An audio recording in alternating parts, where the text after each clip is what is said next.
The lantern light flickered, casting long, dancing shadows across the dusty floor of the saloon.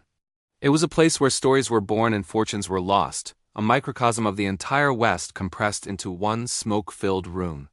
The air was thick with the smell of cheap whiskey, sweat, and something else. Tension. You could almost taste it, a metallic tang on the back of your tongue. Every man in that room knew the feeling. It was the calm before a storm, the quiet hum before the lightning strike. At the center of it all, leaning against the worn-out bar, was Jake. He wasn't the biggest man in the room, nor the loudest. But there was a stillness about him, a coiled energy that made folks give him a wide berth. His eyes, the color of a stormy sky, scanned the room, missing nothing. He'd seen his share of trouble, and he could feel it brewing tonight like a bad batch of moonshine. His hand rested near the cold peacemaker on his hip, not out of aggression, but out of habit. It was as much a part of him as his own shadow. From behind the bar, a woman named Clara watched him. Her real name was lost to the wind, like so many things out here, but Clara was what they called her. She had a knack for reading men, and the story she read in Jake's eyes tonight was one she'd seen before. It was a story that rarely had a happy ending. She polished a glass, the cloth moving in slow, deliberate circles, her gaze never leaving him. She'd seen good men make bad choices in this very room, choices that left stains on the floorboards that no amount of scrubbing could ever truly wash away. The saloon doors swung open with a sudden, violent crack, silencing the low murmur of conversation and the out-of-tune piano. Standing in the doorway, silhouetted against the dying light of the prairie sunset, was a figure that oozed menace. This was Black Bart, a man whose reputation preceded him like a funeral dirge. His smile was a slash of white in a face weathered by sun and cruelty. His eyes, cold and dark, immediately found Jake. The air in the room grew heavy, thick enough to choke on. The patrons froze, their drinks halfway to their lips, their card games forgotten. Black Bart took a slow step into the room, his spurs jingling a deathly rhythm on the wooden planks. He wasn't alone. Two other men, cut from the same ragged cloth, fanned out behind him, their hands hovering over their holsters. The message was clear. This wasn't a social call. Jake. Bart's voice was a low growl, like gravel being ground under a heavy boot. Heard you were in town. Funny, I thought I told you to never show your face in this territory again. Jake didn't move. He just watched them, his expression unreadable. The whole world had shrunk to the space between him and the man in the doorway. Clara moved from behind the bar, her steps silent. She placed a gentle hand on Jake's arm. Her touch was surprisingly soft. Jake, she whispered, her voice barely audible above the sudden, deafening silence. Not tonight, please. Whatever this is, it's not worth it. Just walk away. Her eyes pleaded with him, a deep, genuine fear swirling in their depths. She'd seen this play out too many times. She knew the final act. For a fleeting moment, Jake's hard gaze softened as he looked at her. He saw the genuine concern, the desperate hope that he would choose life. Just this once. He gave her a sad, small smile. A smile that didn't reach his eyes. He gently removed her hand from his arm. Some things, Clara, he said, his voice low and steady, a man can't walk away from. He turned his full attention back to Black Bart. The moment of softness was gone, replaced by a resolve as hard as forged steel. He knew what Clara was asking. She was asking him to be someone else, someone he'd never been, someone who could run. But running wasn't in his nature. He was a man defined by the lines he wouldn't cross and the fights he wouldn't back down from. Black Bart chuckled, a low, ugly sound. Listen to the lady, Jake. She's smarter than you are. His men laughed with him, the sound grating and cruel, but Jake's focus was absolute. He took a slow step away from the bar, moving into the center of the room, creating a clear line of fire. It was an invitation, a challenge. The piano player had long since scurried away, and the card players were now hiding under their tables. The saloon had transformed from a place of revelry to a theater of impending doom, and everyone was holding their breath for the final bloody act. Clara backed away, her hand flying to her mouth, a silent scream trapped in her throat. She knew it was too late. The words had been spoken, the lines had been drawn. The die was cast. Jake's hand drifted down, his fingers brushing the worn leather of his holster. His sky-blue eyes were now locked on Bart's, a silent conversation passing between them that everyone in the room could understand. It spoke of old wounds, of betrayed trust, of a debt that could only be paid in blood. The air crackled, the world narrowing to the single, inevitable point in time. The first shot was like a thunderclap, deafening and final. The saloon erupted into a chaotic symphony of gunfire, splintering wood and shattering glass. Muzzle flashes lit the room in strobing, hellish bursts of light. Men yelled, some in aggression, some in pain. But through it all, two figures remained at the heart of the storm, their movements a deadly practiced dance. It was a dance Jake knew all too well. He had walked into the gunfire, just as Clara had feared, a man accepting his fate, etched against the smoky, blood-soaked tapestry of the American West. The story of tonight was being written in lead and powder, and the final chapter was yet to come. Thanks for watching, and be sure to subscribe for part 2. If you ask folks in the town of Redwater about the night everything changed, they'll all point to one moment, one choice. One man, and it all started with a whisper that still echoes through the old saloon walls. Her voice was soft, almost trembling. "Don't fight tonight, please." Layla Rose, the saloon girl with the storm-colored eyes, stood beneath the lantern light as the piano fell silent behind her. The night air carried the smell of gun oil and rain-soaked dust. And standing in front of her, jaw clenched, shoulders heavy with pride, was Calder Hayes, a cowboy known more for the quiet weight he carried than the gun on his hip. He'd been called many things in his life: ranch hand, drifter, gunman. But no one called him good anymore, not since the tragedy in Copper Ridge a year back. Tonight, Calder wasn't looking for trouble. But trouble had a way of finding men who tried too long to outrun themselves. And Lila. She saw the fear he hid better than anyone else. Redwater wasn't a kind place.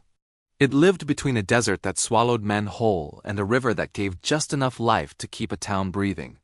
Folks here clung to whatever hope they could. A good harvest, a lucky card game, a warm drink to soften winter nights. But hope didn't walk the streets that evening. A gang had arrived at dusk, the Cinder Jackals, led by a man with a scar carved across his face like a lightning strike, Brant Cormack. He wasn't here for work or whiskey. He was here for Calder. Word had spread quick that the Jackals wanted revenge. Folks whispered, speculated, guessed. But no one truly knew the whole story. Not even Lila, though she suspected the truth was darker than Calder ever let himself admit. Inside the saloon, lanterns swayed with the wind. The floorboards creaked as every patron shifted nervously, watching Calder stand motionless, staring at the old mirror behind the bar as if he could see the ghosts of his past in its cracked glass. Lila stepped closer. "You promised yourself you were done with gunfights." Calder's voice was low, sandpapered by regret. "I did, but Cormac ain't the kind of storm you hide from." She reached out, resting a hand on his arm. A simple touch, but to Calder, it felt like forgiveness he didn't deserve. "Please," she whispered again, "don't fight tonight." The road that led Calder Hayes to this moment hadn't been a straight one. A year ago, in Copper Ridge, Calder had been part of a posse chasing a wanted man. Shots were fired. Smoke filled the canyon, and when the dust settled, a boy no more than 12 lay bleeding by the rocks. Everyone said it wasn't Calder's fault. Everyone except Calder. Since then, sleep had become a stranger and guilt his closest companion. He drifted from town to town, working odd jobs, drinking little, talking even less. Something inside him had been trying to break free or break entirely. Then he'd met Lila. He'd walked into Redwater 2 months ago and found work fixing fences. Every night, he'd find himself at Lila's saloon. Not for the whiskey, not for the music. For her smile, the first warm thing he'd seen in a long while. But Calder never let himself hope for more. Not with the kind of past he carried, and now that past had caught up. Thunder cracked like rifle fire outside as the batwing doors banged open. 3 of Brant Cormac's men stepped inside, boots heavy with mud, guns dangling at their sides like snakes waiting to strike. The room froze. One of them, a lanky man with a crooked grin, pointed at Calder. "Cormac's waiting outside, Hayes. Says if you've got any guts left, you'll step out and face what you owe." Lila stepped in front of Calder before he could move, her hands trembling, her voice strong despite it. "He ain't going anywhere. Not tonight." The outlaw spat on the floor. "This ain't his choice."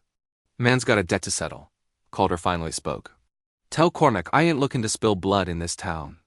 The outlaw shrugged. "Blood's getting spilled either way."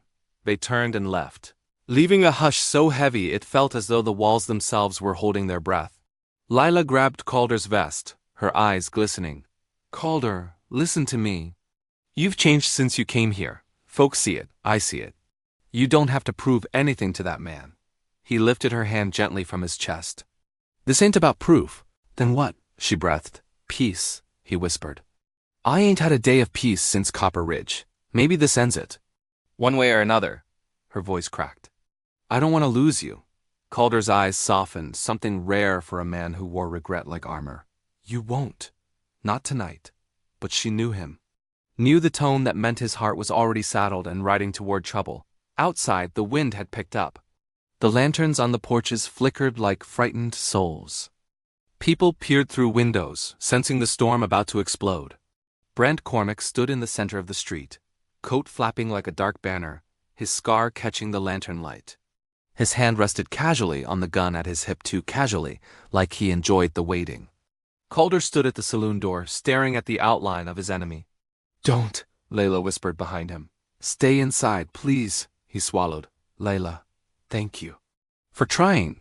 Then he stepped out into the night. The air was cold, sharp as broken glass.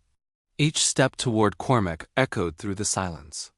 Rain began to fall, gentle at first, then harder, drumming on the rooftops like warning drums. Cormac grinned.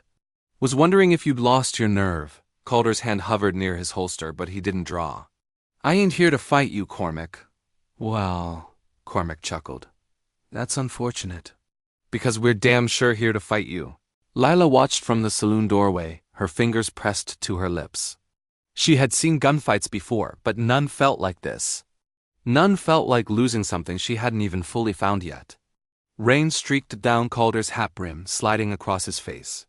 He breathed deeply, like a man wrestling with the ghosts inside him. Cormac's gang spread out. You killed my brother, Cormac growled. Shot him down like an animal. Calder's jaw tightened. I never meant to kill that boy. You know that. That don't change the fact he's dead. A thunderclap tore through the sky, shaking the ground. Cormac's hand twitched toward his gun, and Lila's voice broke through the pounding rain. Calder, please! He closed his eyes, just for a heartbeat. Then he whispered to himself, I'm sorry. Cormac drew first.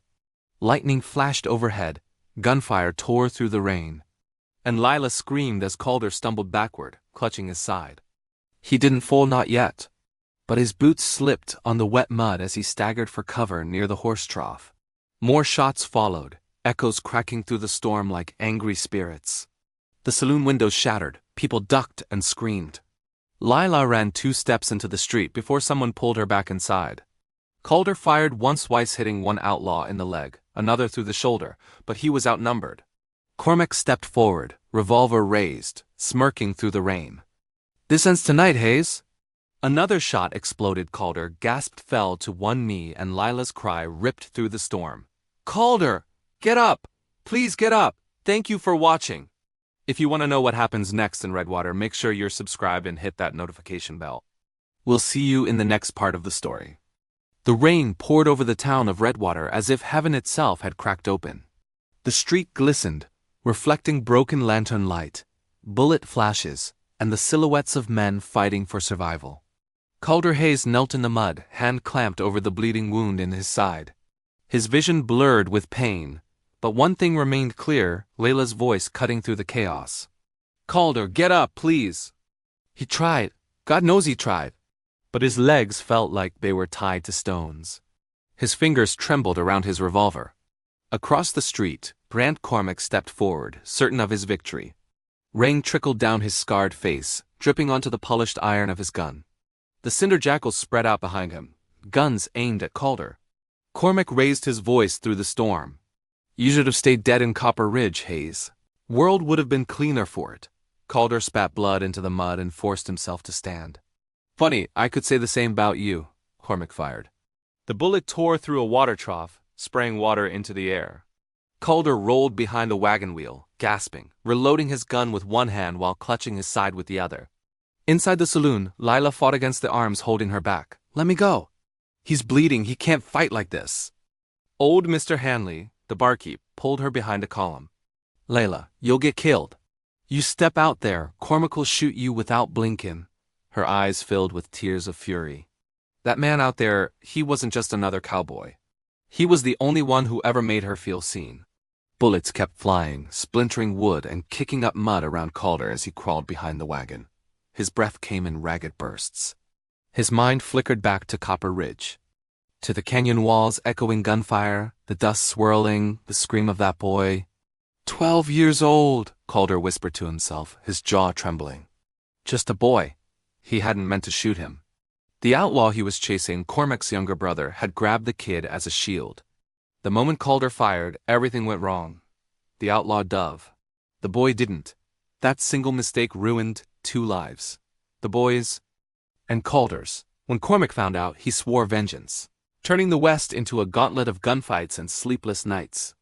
Calder had come to Redwater hoping the past wouldn't find him. But the past always knows your scent. Inside the saloon, every bang of gunfire made Lila flinch. Finally, something snapped. She shoved Hanley aside and bolted for the door. "Leela!" he shouted, but she didn't stop. The storm winds whipped her hair as she pushed into the street, hands raised, her dress soaked instantly. "Stop!" she shouted. "Stop shooting, all of you!" Cormac hesitated, his eyes narrowing. "Get back inside, girl. This ain't your fight." "It is," she said, stepping forward, her chin held high. "Because you going to kill a man who has already been killing himself for a year." Cormac snorted. "Save your saloon tears." "The man murdered my brother." "He didn't murder anyone," she fired back. "He made a mistake, a terrible one, but he hasn't slept right since. He barely eats. He never looks at a child without flinching. Whatever punishment you think you dealing out, he's already lived it 100 times inside his own head." Rain streamed down her cheeks, mingling with tears. "He's not the same man that pulled that trigger." Cormac stared at her for a long, hard moment. Hope flickered in her chest, then he spit into the mud. "Don't care if he's changed. My brother's still dead." He raised his gun toward Calder again. Without thinking, Lila ran toward Calder. Cormac shouted, "Don't you move another step!" But she didn't listen. Calder, seeing her through the blur of rain, felt his heart seize. "Leela, no," he croaked. 2 shots exploded, one from Calder's gun, one from Cormac's. The world froze. Lila gasped as a bullet whizzed past her shoulder, striking the wagon behind Calder. Calder's own bullet clipped Cormac's hand, sending his revolver flying into the mud. The street erupted with shouts. The jackals scrambled to help their leader. Calder staggered to his feet, his vision spinning. Cormac snarled, gripping his bleeding hand. "You're dead, Hayes!" "You hear me? You're dead!" He lunged at Lila, grabbing her arm. "You want to save him? Stand aside." Calder's blood went ice cold. He aimed, but his hands shook. If he missed, he could hit her. His vision doubled. He tried to steady the gun, but his legs buckled. He collapsed. Lila ripped herself away from Cormac and ran to Calder, dropping to her knees beside him. "Calder, Calder, stay with me, look at me," she cried, pressing her hands over his wound. Cormac raised his boot to stomp on Calder's gun hand. A sudden voice thundered from the end of the street. "Drop the boot!" Sheriff Mason Boone, a broad-shouldered man with a reputation for fairness, stepped out of the shadows, a rifle aimed square at Cormac's chest. Behind him, 3 deputies drew their guns. Cormac stiffened. "You stay out of this, Boone." "I ain't," Boone replied, stepping closer. Rain drummed on his hat. "You came into my town, shot up my street, endangered every soul here. This is done." Cormac glared at the deputies, weighing his odds. He growled, "Fine, but this ain't over." Boone's voice turned cold. "Oh, it's over. Tonight, at least. You and your men drop your weapons and walk away, or I swear I'll plant you in this street myself." Under the weight of a dozen leveled guns, the jackals slowly backed off, dragging their wounded leader with them. Cormac glared one last time at Calder before disappearing into the night. As the street cleared, the rain softened to a whisper. Lila cradled Calder's head in her lap, pressing cloth to his wound. "Calder, please." "Don't you dare leave me," she whispered. His eyes fluttered half open. "Not planning to." Boone knelt beside them. "He'll live," the sheriff said. "Bullet passed through. But he needs patching up now." Lila let out a trembling breath, her forehead touching Calder's. "Thank God. Thank God." Calder managed a faint smile. "You came out into the gunfire for me?" She swallowed hard. "You walked into it first." Boone barked orders for a stretcher. Before they lifted him, Calder caught Lila's hand. His voice was weak, but his words were strong. "Lila, you shouldn't care this much about a man like me." She squeezed his hand, tears falling freely. "Maybe you don't know the kind of man you really are." His eyes closed as the deputies lifted him. For the first time in a long while, Calder Hayes let himself believe there might be a future worth fighting for. But as he was carried away, he didn't see the shadow watching from behind the livery stable. A tall figure, hat low, rifle in hand. Someone who wasn't done with him. Someone waiting for nightfall. And the right moment to strike. Thanks for watching. Don't forget to subscribe to find out what happens next. The storm that had been gathering over Dust River finally broke as dawn crept over the horizon, laying a pale silver light across the battered town. Rain washed the dust from the wooden planks, carrying away the blood, the footprints, and the echoes of the night before. Inside the old church, where the wounded had been taken, Lily sat beside Cole's bed, her eyes red from a night of praying more than crying. She held his hand gently, as though afraid that even the smallest pressure might pull him further from life. When he stirred for the first time, just a faint movement under the bandages across his ribs, she leaned over and whispered his name with relief that sounded almost like a prayer. Cole opened his eyes slowly, heavy from pain and exhaustion, but the first thing he searched for was her face. "You stayed," he whispered. "You walked into that street for me," she replied. "I wasn't about to leave you now." The church was quiet except for the soft murmurs of the preacher, tending to the injured. But outside the world was shifting. The sheriff and a few townsfolk were preparing to ride after Maddox, who had fled into the hills. Cole tried to rise when he heard the plan, but his body trembled in protest. Lily pushed him gently back down. "No," she said firmly. "You've already given more than any man should. Let them finish it." He wanted to argue. He wanted to stand, to ride, to face the man who had taken so much from him. But when he looked into Lily's tired, pleading eyes, he understood what she truly feared. It wasn't Maddox. It wasn't justice, it was losing him. And for the first time in years, Cole allowed himself to stay down, not out of weakness, but because someone finally cared if he lived. While the sheriff's men rode into the rising light, Lily set about helping the preacher with the wounded, moving from cot to cot with quiet compassion. Cole watched her from the corner of the room, marveling at the way she carried gentleness through a world that tried so hard to break her. He'd known tough women, fierce women, stubborn women, but Lily was the kind whose strength was carved from forgiveness and hope.